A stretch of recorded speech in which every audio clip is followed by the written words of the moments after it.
Guys, welcome to my YouTube channel. এই ভিডিওটা প্রায় 1 মাস আগের, আমার পোস্টটি করা হয়নি, ভুলেই গেছিলাম। এখানে গেছিলাম আমি আজকের কোয়েস্ট মলে।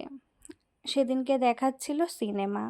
বেলা 11টার দিকে চলে যাই, 12:30টার দিকে সিনেমা দেখাচ্ছিল, কিন্তু একটু আগে ঘোরাঘুরি করব বলেই চলে গেছিলাম। ঢুকেই দেখুন কি সুন্দরভাবে ডেকোরেশন করাটা চারিদিকে। ভীষণ বড় মল, ভীষণ বড়।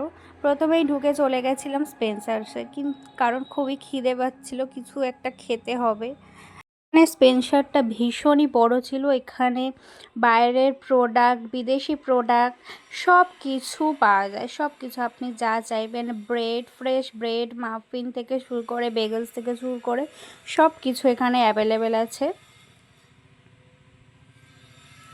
আমি ভিডিওতে দেখেই দিয়েছি, দেখুন। আর ভীষণ বড়, এখানে ড্রাই ফ্রুটসের ভীষণ বড় একটা সেকশন ছিল। এখানে বিভিন্ন হোম ডেকর, গিফটের বিভিন্ন বিভিন্ন জিনিস আপনি যা চাইবেন এখানে আসলে পাবেন। তো এখান থেকে আমি নিয়েছিলাম একটা নাচোস চিপস আর 2টো মাফিন, কারণ যেহেতু এটা নিয়ে তো ঢুকতে দেবেন না সিনেমায়, তাই জন্য খেয়েই নিলাম।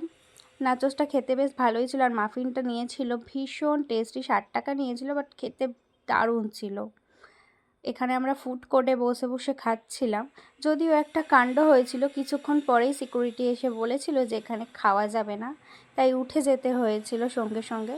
তাই চলে গেছিলাম সিনেমা হলে আইনক্সে ঢুকে গেছিলাম। এখানে ভিতরে পপকর্ন বিভিন্ন জিনিস ছিল, বাট আমরা কিছুই নিইনি, কারণ সবেই কিছু একটু খেয়েছিলাম। আমরা দেখতে গেছিলাম জুরাসিক ওয়ার্ল্ড। বড় স্ক্রিনে দেখতেই পাচ্ছেন, একদম 360 ডিগ্রি অ্যাঙ্গেল, কতটা সুন্দর। বড় স্ক্রিনে দেখতে তো মজাই লাগে। সিনেমাটাও অসাধারণ হয়েছিল, ভীষণ ভালো লাগছিল দেখতে। সিনেমা শেষ হয়ে যেতে চলে গেছিলাম একটু পেট পূজা করতে বার্গার কিংয়ে নিয়েছিলাম 2টো চিকেন বার্গার, সাথে ছিল একটা ভেজ বার্গার, ফ্রেঞ্চ ফ্রাই আর থামস আপ। খেতে বেশ ভালোই ছিল। তারপর স্পেন্সার থেকে একটা পার্কের প্যাক নিয়েছিলাম। তারপর চলে গেছিলাম প্রিন্সেপ ঘাটে। বেশ অনেক দিন থেকেই ইচ্ছা ছিল প্রিন্সেপ ঘাটে যাওয়ার, কোনো দিনই যাওয়ার সুযোগ হয়ে ওঠেনি। সেদিনকে চলেই গেছিলাম। ভীষণ বড় এরিয়া জুড়ে এটা। সাথে বোট রাইড করেছিলাম, 500 টাকা নেয় আধ ঘন্টার জন্য ঘোরায়। That's it for today. ভিডিওটা কেমন লাগলো অবশ্যই আমাকে কমেন্টে জানাবেন, আর একটা সাবস্ক্রাইব অবশ্যই করে যাবেন।